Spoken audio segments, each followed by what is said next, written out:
you have to sit down with the sales department and see which part of the process that they are not performing well.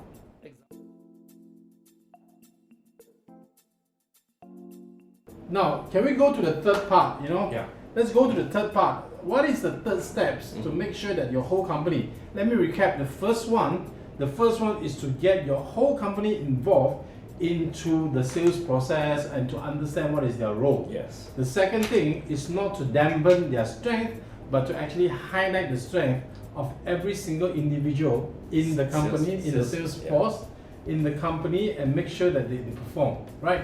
What is the third one? Bernard, what is the third one? Okay, the third one, okay, I want to start with this.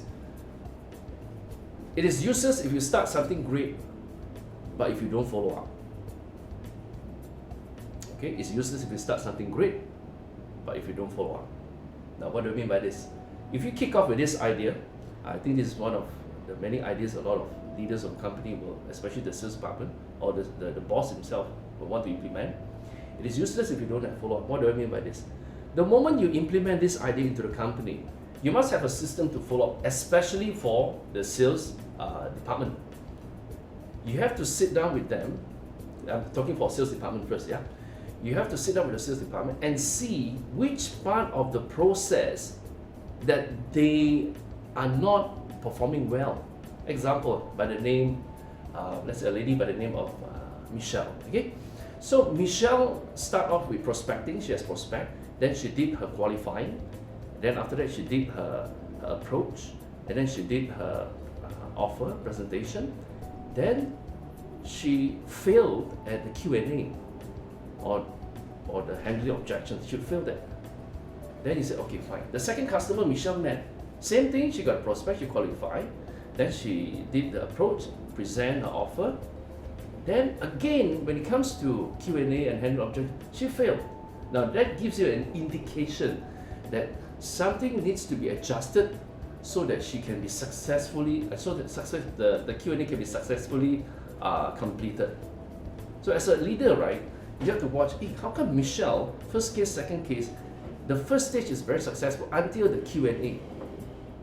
So it gives you a signal that Michelle needs to improve in the area of Q&A and object handling. So you have to have the kind of follow-up for your salespeople.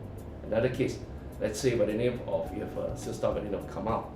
So Kamal, the moment he sees his prospect, he does his qualifying, then every time he does his qualifying, he failed on the approach.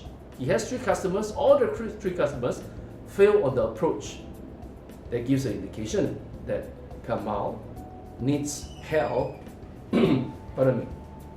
Kamal needs help, and Kamal needs some guidance from the leader on the area of approach.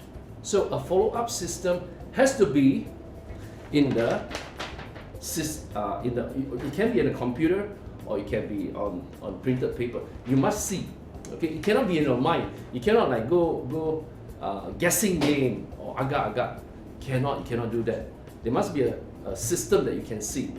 So the moment you can see the system, Kamal is not doing well. Every time when it comes to approach, he failed. So what does it mean? He needs to improve in the area of approach. That's what I say, follow up on the salespeople. That's for salespeople.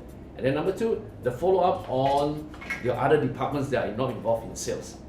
They're not for like what I say, accountants, and then the purchasing, the operation, the admin, and so on. Now, your expectation on them, it cannot be, did you close the sale? How many? No. The expectation is, okay, how many of you had an idea, your neighbor probably needs it, your good friend, your community, or your mosque people, your church people, your temple people, maybe some of them needs it. So the antenna will always go up and they will check for you. That's how you do your review and follow up for them. That's the step. Very good, Bernard. Now Bernard, I know that you're basically a specialist in team building and also a specialist in the insurance company's sales force kind of training. Mm-hmm. But basically, what else do you do? Do you do normal manufacturing company sales team training and all that? Oh yes, we do.